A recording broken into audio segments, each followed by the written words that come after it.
നമുക്ക് ചേരുന്ന ഒരാൾ. എല്ലാവരും എൻഗേജ് ആണ് സർ. അതുകൊണ്ടാ അന്ന്. ഇനി ഏതെങ്കിലും തരത്തിൽ മറ്റൊരു ബി പി കൊണ്ട് കേസെടുപ്പിച്ചാലും വേറൊരു പ്രോബ്ലം ഉണ്ട് സർ. പല തട്ടുകളിലാണെങ്കിലും കാര്യമുള്ളതുകൊണ്ട് ഒരു കോമൺ കോഴ്സ് വരുമ്പോൾ പ്രോസിക്യൂട്ടേഴ്സ് എല്ലാം യോജിക്കുമോന്ന എന്റെ സംശയം. കുരുവിളയുടെ നിലപാടറിഞ്ഞ് മറ്റു ബി പിമാർ സഹകരിക്കാൻ തയ്യാറായില്ലെങ്കിൽ എന്ത് ചെയ്യും സർ? കൂട്ടത്തോടെ ഈ കേസ് ബോയ്ക്കോട്ട് ചെയ്യാൻ തീരുമാനിച്ചാൽ? ഈ കേസ് ഒരു പബ്ലിക് പ്രോസിക്യൂട്ടറും വാദിക്കാൻ പോകുന്നില്ല. പിന്നെ ബ്രഹ്മാവ് വിചാരിച്ചാലാണോ ആയുസിന് പഞ്ഞം?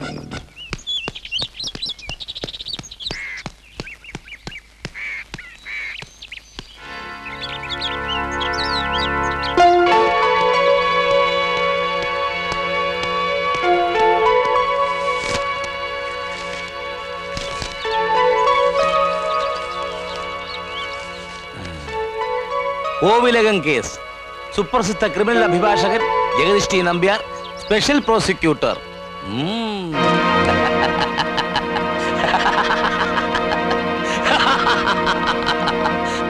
Out. You are out from this case forever. ഇനി താൻ മൈക്ക് വെച്ച് ഡിക്ലെയർ ചെയ്തു. കേൾക്കാൻ ആരും കാണില്ല, താൻ മാത്രമേ ഉണ്ടാവൂ. കേസ് അന്വേഷിക്കുന്ന ഉദ്യോഗസ്ഥന് ആവശ്യം വന്നാൽ സ്പെഷ്യൽ പ്രോസിക്യൂട്ടർ സേവനം തേടാം. ആ റിക്വസ്റ്റ് കോർട്ട് അംഗീകരിച്ചേ പറ്റൂ. അതിന് നിയമസാധുതയുണ്ട്. മറ്റാരായിരുന്നെങ്കിലും ഈ പ്രോസസ് കംപ്ലീറ്റ് ചെയ്യാൻ 10-15 ദിവസം വേണ്ടി വന്നേനെ. എനിക്ക് 24 മണിക്കൂറുകളും വേണ്ടി വന്നില്ല. ഇപ്പോൾ മനസ്സിലായി കാണും സുഗുണപാലന്റെ റേഞ്ച് എന്താണെന്ന്. ഇതുവരെ എനിക്ക് ഈ കേസ് ജസ്റ്റ് എ കേസ് മാത്രമായിരുന്നു. പക്ഷേ ഇനി ഇതെന്റെ പ്രസ്റ്റേജ് ആണ്. എനിക്കിത് ജയിച്ചേ പറ്റൂ. My foot. How dare you say that? മേൽത്തട്ടിലുള്ള യജമാന്മാരുടെ കാല് കഴുകിയ വെള്ളം തീർത്ഥം പോലെ 365 ദിവസം സേവിക്കുന്നവർക്ക് ഇതിലപ്പുറവും സാധിക്കും. ആ റേഞ്ചും ഇൻഫ്ലുവൻസും കോടതിയുടെ മതിൽ പുറത്തേ നിൽക്കൂ. അത് നമുക്ക് കാണാം. ഞാനും ഈ ചെരുപ്പ് തുടങ്ങിട്ടെ കുറെ കാലമായി വക്കീലേ. എങ്കിൽ അതെങ്കിലും വൃത്തിയായിട്ട് ചെയ്യണം സാർ.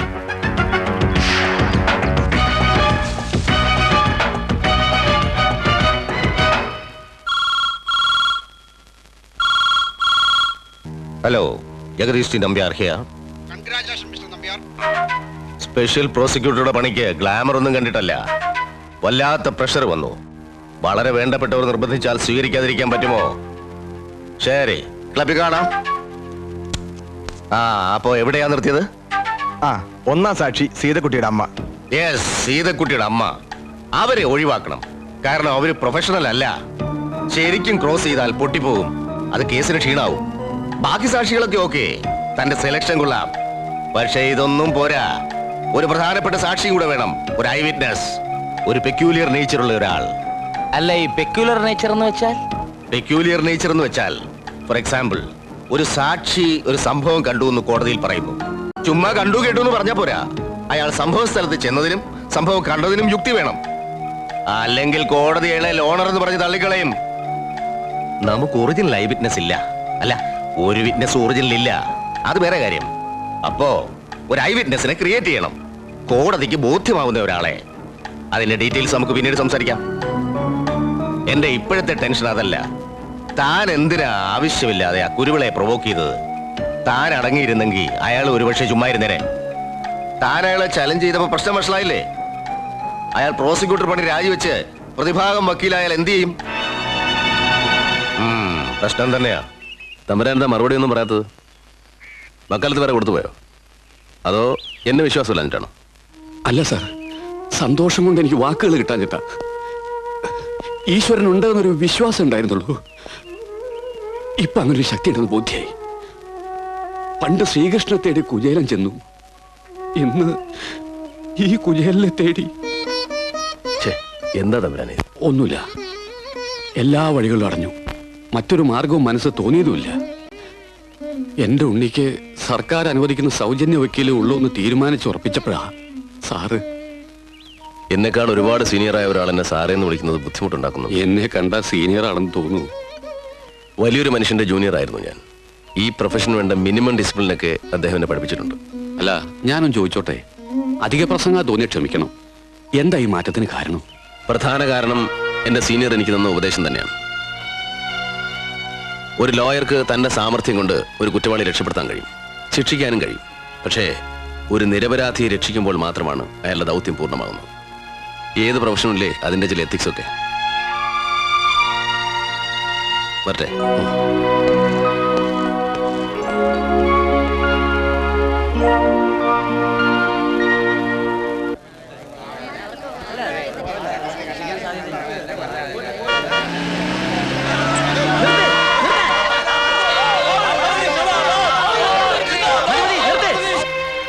പബ്ലിക് പ്രോസിക്യൂട്ടർ പെട്ടെന്നൊരു സുപ്രഭാതത്തിൽ പ്രതിഭാഗം വക്കീലായി അല്ലേ?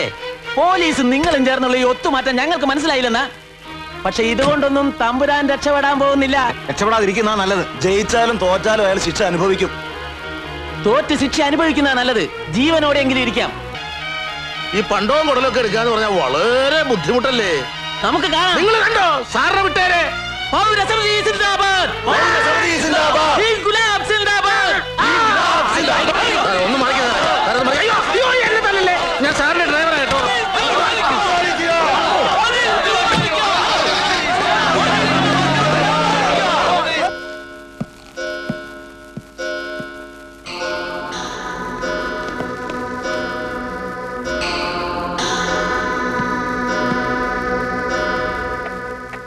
I hope everything is in order.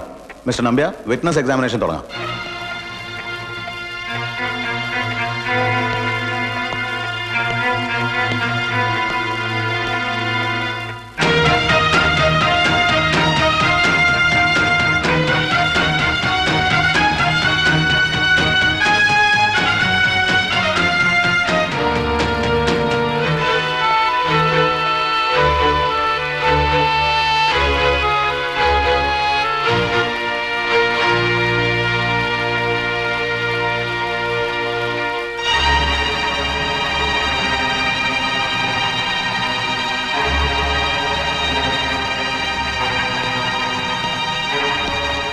Any more witnesses for the prosecution, Mr. Nambia?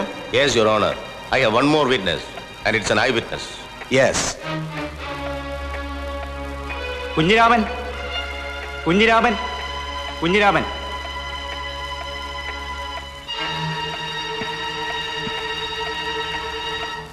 I object, Your Honor. Prosecution ആദ്യമേ ഹാജരാക്കിയ സാക്ഷിപ്പട്ടികയിൽ ഇങ്ങനെ ഒരു ഐ വിറ്റ്നസ് ഉണ്ടായിരുന്നില്ല. അത് പിന്നീട് കൂട്ടിച്ചേർത്തതാണ്. Hence it should not be allowed. ഈ വിറ്റ്നസ് സാക്ഷിപ്പട്ടികയിൽ ആദ്യം തന്നെ ഉണ്ടായിരുന്നു. ഈ കേസിന്റെ അന്വേഷണ ഉദ്യോഗസ്ഥന്മാർ ആരംഭഘട്ടത്തിൽ എക്സ്പെർട്ട് ഒപ്പീനിയന് വേണ്ടി ഒരു പബ്ലിക് പ്രോസിക്യൂട്ടറുടെ ഉപദേശം തേടിയിരുന്നു. ഇതുപോലൊരു ഐ വിറ്റ്നസ് ഒരിക്കലും സ്റ്റാൻഡ് ചെയ്യില്ലെന്ന അദ്ദേഹത്തിന്റെ ഉപദേശം സ്വീകരിച്ചാണ് അവർ ഈ ഐ വിറ്റ്നസിനെ ഡ്രോപ്പ് ചെയ്തത്. എന്റെ നിർബന്ധം കൊണ്ടാണ് പിന്നീട് ആ സാക്ഷിയെ അഡീഷണൽ വിറ്റ്നസ് ആയി രണ്ടാമത് ഇൻക്ലൂഡ് ചെയ്തത്. എന്തുകൊണ്ടാണ് ആ പ്രോസിക്യൂട്ടർ അന്ന് അങ്ങനെ പറഞ്ഞതെന്ന് എത്ര ചിന്തിച്ചിട്ടും എനിക്ക് മനസ്സിലാകുന്നില്ല. അൺഫോർച്ചുനേറ്റ്ലി അന്നത്തെ പബ്ലിക് പ്രോസിക്യൂട്ടർ ഇന്ന് പ്രതിഭാഗം വക്കീലാണ്. Mister Nambiar, you are a liar. ജുഡീഷ്യറിയുടെ എത്തിക്സിന് ചേരാത്ത വാക്കുകളാണ് നിങ്ങൾ ഇപ്പോൾ പറഞ്ഞത്. ഏത് സാഹചര്യത്തിലാണ് ഞാൻ ഡിഫൻസ് കൗൺസിൽ ആയതെന്ന് നിങ്ങൾക്കൊന്ന് അന്വേഷിക്കാമായിരുന്നു. That's none of my business. Yes, it is definitely your business. അല്ലെന്ന് ഈ ബാറിൽ ഏതെങ്കിലും ഒരു അഭിഭാഷകൻ പറയട്ടെ. എന്റെ നിലപാട് അറിയിക്കാൻ നിങ്ങളുമായി പലതവണ ഞാൻ ഫോണിൽ ബന്ധപ്പെടാൻ ശ്രമിച്ചു. നേരിൽ കാണാൻ ശ്രമിച്ചപ്പോഴും നിങ്ങൾ ഒഴിഞ്ഞു മാറി. കോടതിക്കകത്ത് ലോയേഴ്സ് വാഗ്വാദത്തിൽ ഏർപ്പെടാറുണ്ട്. കീരിയും പാമ്പും പോലെ പരസ്പരം ആക്രമിക്കാറുണ്ട്. പക്ഷേ കോടതിക്ക് പുറത്ത് ഈ വസ്ത്രമണിയുന്നവർ തമ്മിൽ ഒരു ധാരണയുണ്ട്. A code of conduct. ഒരു അഡ്വക്കേറ്റിനോട് തന്റെ സഹോദരന് വേണ്ടി യാചിക്കുന്ന പെണ്ണിന്റെ വികാരം മനസ്സിലാക്കാം. പക്ഷേ അക്കാഡമിക് ബ്രില്യൻസ് ഉള്ള ഒരു ലോയർ ഏത് വികാരത്തിന് അടിമപ്പെട്ടാണ് പ്രോസിക്യൂഷൻ ജോലി വരെ രാജിവെക്കാൻ തയ്യാറായതെന്ന് ചിന്തിക്കുമ്പോഴാണ്. No, please don't be so cruel mister prosecutor. നിർദോഷിയായ ഒരു പെൺകുട്ടി അനാവശ്യമായ വിവാദങ്ങളിലേക്ക് വലിച്ചിഴക്കരുത്. ഒരു നിമിഷം കൊണ്ട് നിങ്ങൾ പറഞ്ഞു തീർക്കും. പക്ഷേ ഒരു ജന്മം മുഴുവൻ അതിന്റെ ദുരന്തം ആ പെൺകുട്ടി അനുഭവിച്ച് തീർക്കേണ്ടി വരും. സ്പെഷ്യൽ പ്രോസിക്യൂട്ടർ പറഞ്ഞില്ലേ, ഒരു തെറ്റുമില്ല. മിസ്റ്റർ കുരുവിള തന്നെ. Shut up. ഇത് കോടതിയാണ്. ചോദിച്ചാൽ മാത്രം ഉത്തരം, അല്ലാത്തപ്പോൾ വെറും കാഴ്ചക്കാരനായിട്ടിരുന്നാൽ മതി. Understand? Mister Kuruvila. Yes your honour. Mister Nambiar, നിങ്ങളുടെ തർക്കത്തിനും വെല്ലുവിളിക്കും ഈ കോടതി ഒരു വേദിയാകാൻ ആഗ്രഹിക്കുന്നില്ല. Past is past. Mister Kuruvila, ഈ സാക്ഷിയുടെ കാര്യത്തിൽ എന്താ നിങ്ങൾക്ക് ആക്ഷേപം പറയാനുള്ളത്? ഒരു കാരണവശാലും ഈ സാക്ഷിയെ അനുവദിക്കരുത് യുവർ ഓണർ. മിസ്റ്റർ കുരുവിള, അങ്ങനെ ഒഴിവാക്കാൻ സാധ്യമല്ല. I will record your objection very strongly. അതിന്മേലുള്ള കോർട്ടിന്റെ റൂളിംഗ് പിന്നീട് പറയുന്നതായിരിക്കും. Mister Nambiar, you may proceed. കൃത്യം നടന്ന ദിവസം, അതായത് 10/8/94 നിങ്ങൾ എന്താ കണ്ടത്? ആ ദിവസം രാത്രി ഉദ്ദേശം 7-8 മണിക്ക് കോവിലകത്ത് നിന്നും മരിച്ച സീതക്കുട്ടി ഇറങ്ങി ഓടുന്ന ഞാൻ കണ്ടു. തൊട്ട് പിറകെ ഇപ്പോൾ പ്രതിക്കൂട്ടിൽ നിൽക്കുന്ന ഇയാൾ ഓടി വന്ന് അവളെ കടന്നു പിടിച്ചു. അവൾ നിലവിളിച്ച് ഓടാൻ ശ്രമിച്ചപ്പോൾ അവളുടെ വായ് പൊത്തിപ്പിടിച്ച് വീട്ടിനകത്തേക്ക് വലിച്ചടിച്ച് കൊണ്ടുപോകുന്നത് ഞാൻ കണ്ടു സാർ. അവളുടെ വസ്ത്രം മുഴുവൻ കീറി പറഞ്ഞിരുന്നു. 7:30 8 മണി എന്നൊക്കെ പറയുമ്പോ നല്ല ഇരുട്ടല്ലേ? പിന്നെ എങ്ങനെ വ്യക്തമായി അവിടെ നടന്നത് നിങ്ങൾ കണ്ടു? അന്ന് നല്ല നിലാവുണ്ടായിരുന്നു സാർ. കൂടാതെ കോവിലകത്തിന് മുൻവശത്ത് ലൈറ്റ് ഉണ്ടായിരുന്നു. That's all, Your Honor.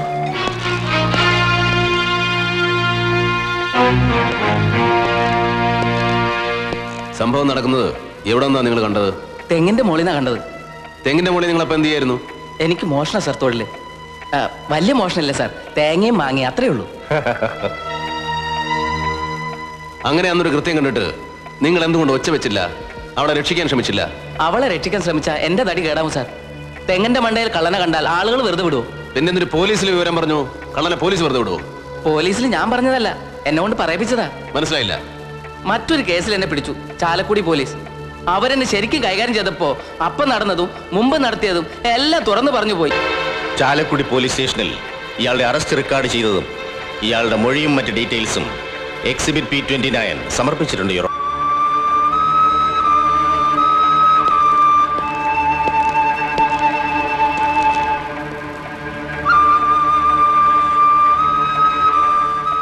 The court is adjourned.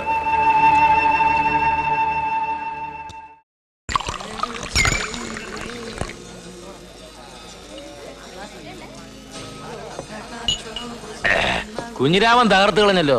ക്രോസിലെ അവൻ കുലുങ്ങിയില്ല. ആ സാക്ഷിയെ വിശ്വസിക്കരുതെന്ന് വളരെ സ്ട്രോങ് ആയിട്ടാ കുരുവിള്ള ജഡ്ജിയോട് പറഞ്ഞിരിക്കുന്നത്.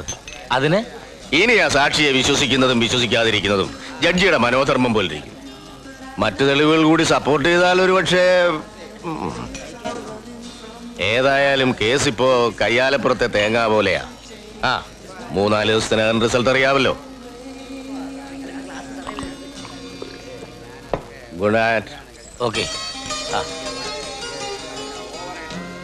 എല്ലാ വക്കീലന്മാരും കണക്കാ. തുടക്കത്തില് വലിയ വീരവാദമൊക്കെ മുഴക്കും. അവസാനമായാലേ ഇതുപോലെ പറയുന്നത് കേട്ടില്ലേ? കയ്യാലപ്പുറത്തെ തേങ്ങയാണെന്ന്. കോൺഫിഡൻസ് ഇല്ലാത്ത വർഗങ്ങള്.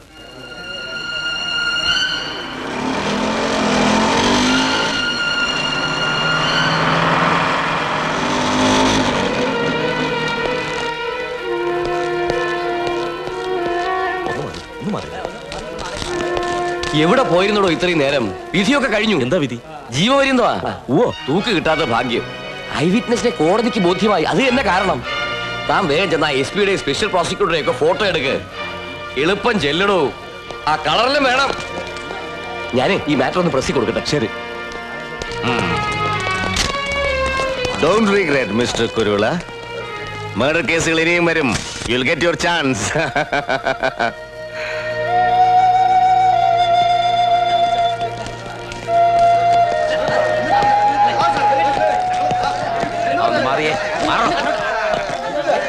എന്തായി വക്കീലേ?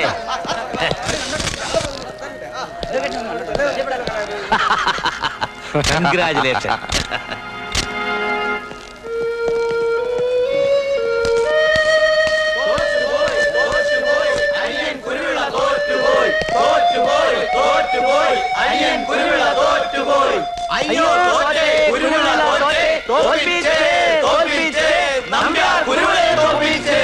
തോറ്റുപോയി തോറ്റുപോയി അനിയൻ കുരുവിള തോറ്റുപോയി. തോറ്റുപോയി തോറ്റുപോയി അനിയൻ കുരുവിള തോറ്റുപോയി. തോറ്റുപോയി തോറ്റുപോയി അനിയൻ കുരുവിള തോറ്റുപോയി. തോറ്റുപോയി തോറ്റുപോയി അനിയൻ കുരുവിള തോറ്റുപോയി. അയ്യോ തോറ്റേ കുരുവിള തോറ്റേ. അയ്യോ തോറ്റേ കുരുവിള തോറ്റേ. തോറ്റുപോയി തോറ്റുപോയി അനിയൻ കുരുവിള തോറ്റുപോയി. തോറ്റുപോയി തോറ്റുപോയി അനിയൻ കുരുവിള തോറ്റുപോയി. അയ്യോ